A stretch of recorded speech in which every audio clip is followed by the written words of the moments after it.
सशङ्खचक्रं सकरीटकुण्डलं सपीतवस्त्रं सरसीर्हेक्षणं सारवक्षस्थलकौस्तुभस्यं नमामि विष्णुं शीर्षा चतुर्भुजं। बोले सच्चिदानंद भगवान की जय, बोले भक्तवत्सल भगवान श्री कृष्ण की जय, बोले वीर बजरंगी की जय। सज्जनों, आज मैं ये जो भगवान ने 4 वर्ण की व्यवस्था किया है, इस विषय पर मैं चर्चा करूंगा। लोगों के मन में बड़ी भ्रांति हो गई है कि मुझे छोटा समझा जा रहा है। ये वर्ण व्यवस्था जो भगवान ने बनाई है, ये समाज को चलाने के लिए भगवान ने बनाया है, जिससे समाज में कोई विकृतियां न पैदा हो, समाज सुचारू रूप से चलता रहे और लोग एक दूसरे का सहयोग करते रहें, लोगों को एक दूसरे की जरूरत पड़ती रहे। सबको सब करने की जरूरत नहीं है। जिसके लिए जो निश्चित किया गया है हमारे सनातन धर्म वेद पुराण में, उसी अनुसार मनुष्य को कर्म करना चाहिए, आचरण करना चाहिए। भगवान ने कहा है, ब्राह्मणो मुखमासीद बाहु राजन्य गतः पुरु तदस्वद्वस्य पदभ्याम गुं शूद्रो अजायतः। मतलब मुख से ब्राह्मण, बाजू से क्षत्रिय, उरु प्रदेश से यानी कटि प्रदेश के पास से वैश्य का जन्म हुआ। वैश्य को प्रकट किया भगवान ने, और पैरों से चरणों से शूद्र को। शूद्र शब्द बुरा नहीं है।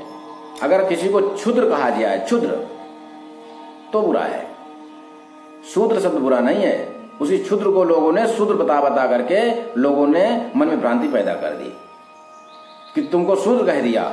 शूद्र कोई गाली नहीं है। जैसे ब्राह्मण को ब्राह्मण बोल दिया जाए तो गाली नहीं है। क्षत्रिय को क्षत्रिय बोला जाए तो गाली नहीं है। वैश्य को वैश्य बोल दिया जाए तो गाली नहीं है। और शूद्र को शूद्र बोल दिया जाए तो भी गाली नहीं है।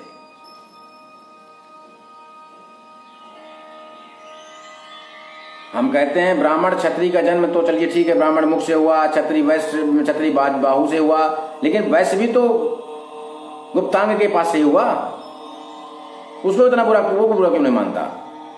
जैसे उसको वैश्य कहना बुरा नहीं है, वैसे शूद्र को शूद्र भी कहना बुरा नहीं है। और मनुष्य वैसे भी, सारे भी जो भी हो, ऋषि मुनि सब कुछ, सब लोग परमात्मा के उस चरणों में ही अपनी शरणागति लेते हैं।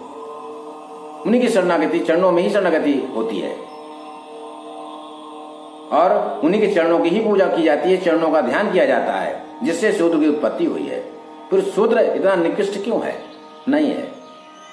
ये सिर्फ ऐसा बताया गया, ऐसा बना दिया गया है, ऐसा भर दिया गया है, जिसकी वजह से शूद्रों के मन में ऐसी विचारधारा पैदा हो गई।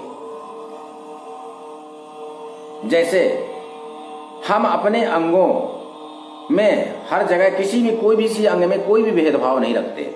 अगर हम मान लीजिए भगवान के 4 वर्ण भगवान के अंग से पैदा हुए हैं, प्रकट हुए, फिर अगर हम किसी भी वर्ण से अगर हम ईर्ष्या रखते हैं, द्वेष रखते हैं, तो एक प्रकार से भगवान का ही अपमान है। वो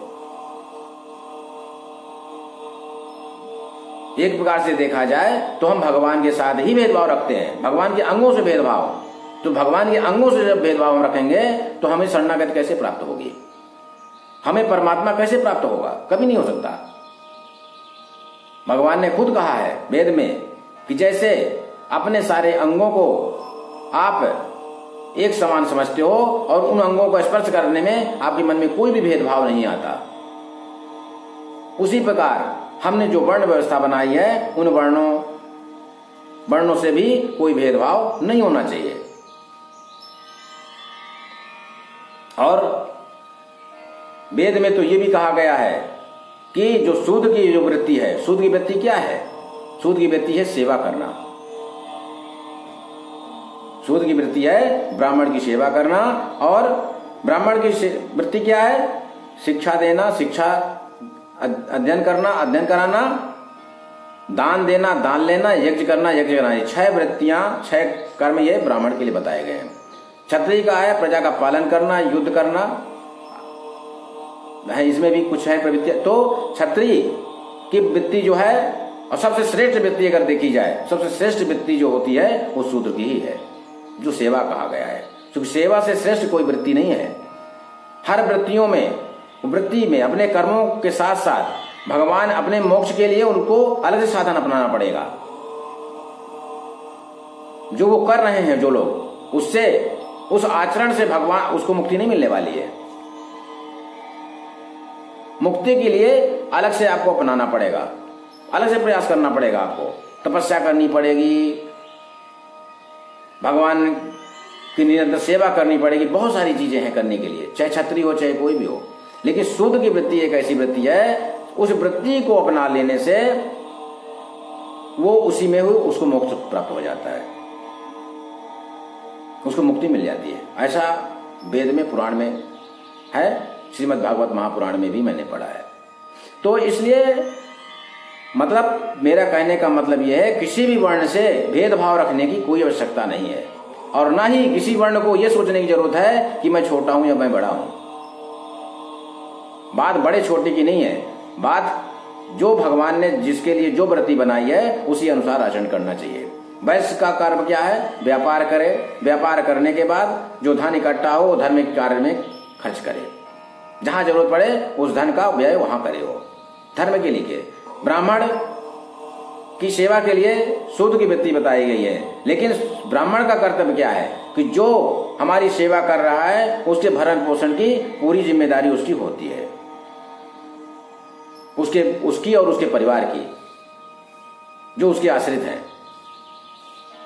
ये ब्राह्मण का कर्तव्य है कि अपने साथ साथ उसका भी भरण पोषण करे वो।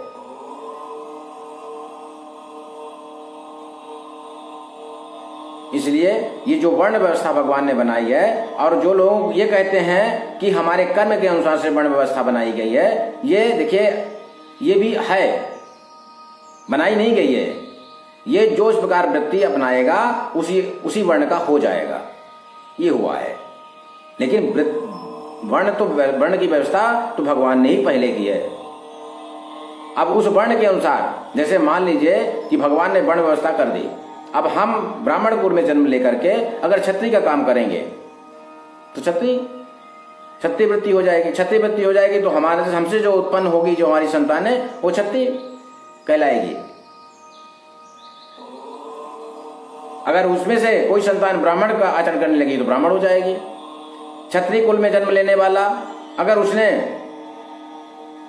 ब्राह्मण के पूरे आचरण उसने स्वीकार कर लिए तो वो सिर्फ वो व्यक्ति, ऐसा नहीं कि उसका पूरा खानदान ब्राह्मण हो जाएगा, सिर्फ वो व्यक्ति सिंगल अकेला वो व्यक्ति ब्राह्मण व्यक्ति अपना लेगा तो ब्राह्मण की श्रेणी में आ जाएगा।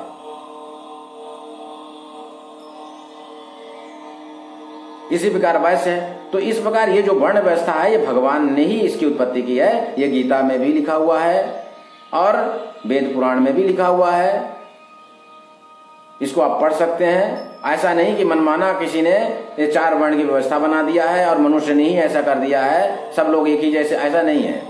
वर्ण की व्यवस्था भगवान ने ही बनाई है और वर्ण के अनुसार मनुष्य की वृत्ति भी भगवान ने बनाई है।